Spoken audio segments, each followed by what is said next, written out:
क्या सच में प्राचीन भारत में उड़ने वाले विमान थे? क्या रामायण में वर्णित पुष्पक विमान वास्तव में मौजूद था? रामायण के अनुसार यह कोई साधारण रथ नहीं था, बल्कि एक दिव्य उड़ने वाला वाहन था, जिसे देखकर आज भी लोग हैरान रह जाते हैं।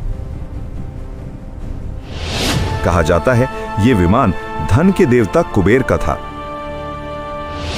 जो इसे अपने दिव्य वाहन के रूप में उपयोग करते थे। लेकिन एक दिन रावण ने कुबेर पर आक्रमण किया और युद्ध में उसे पराजित कर दिया। तब रावण ने इस दिव्य विमान को अपने अधिकार में ले लिया और इसे लेकर लंका पहुंच गया,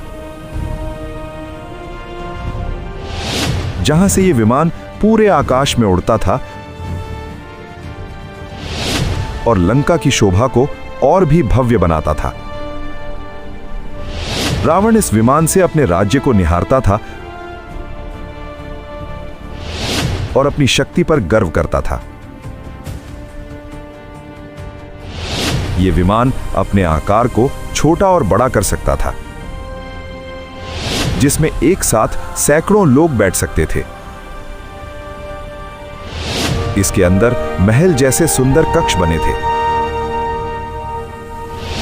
जहां चारों ओर सोने की चमक दिखाई देती थी। कहा जाता है यह मन की गति से चलता था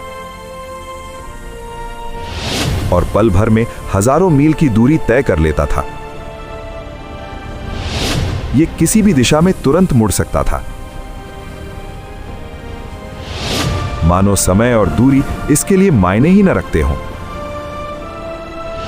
यह बिना किसी शोर के आकाश में स्थिर रह सकता था और धरती के ऊपर स्वतंत्र रूप से उड़ता था। फिर आया वो निर्णायक क्षण जब भगवान राम ने रावण का वध किया और रावण युद्ध भूमि में गिर पड़ा। इसके बाद भगवान राम और सीता का भावुक मिलन हुआ।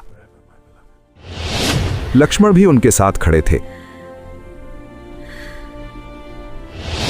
तभी पुष्पक विमान उनके सामने प्रकट हुआ।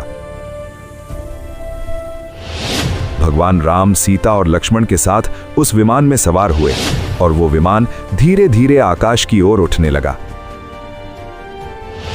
वे जंगलों और नदियों के ऊपर से उड़ते हुए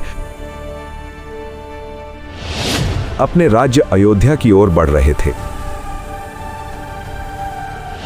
अयोध्या के लोग इस अद्भुत दृश्य को देखकर चकित रह गए। लेकिन अब एक महत्वपूर्ण सवाल उठता है, क्या सच में ऐसा विमान था? वैज्ञानिक आज भी प्राचीन ग्रंथों का अध्ययन कर रहे हैं, जहां उड़ने वाले रथों का वर्णन मिलता है, लेकिन अब तक कोई ठोस प्रमाण नहीं मिला। कुछ लोग विमानिका शास्त्र का उल्लेख करते हैं, पर वैज्ञानिक इसे पूरी तरह प्रमाणित नहीं मानते।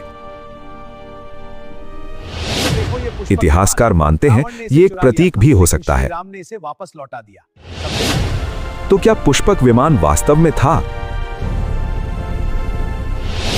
या यह केवल एक अद्भुत कल्पना थी?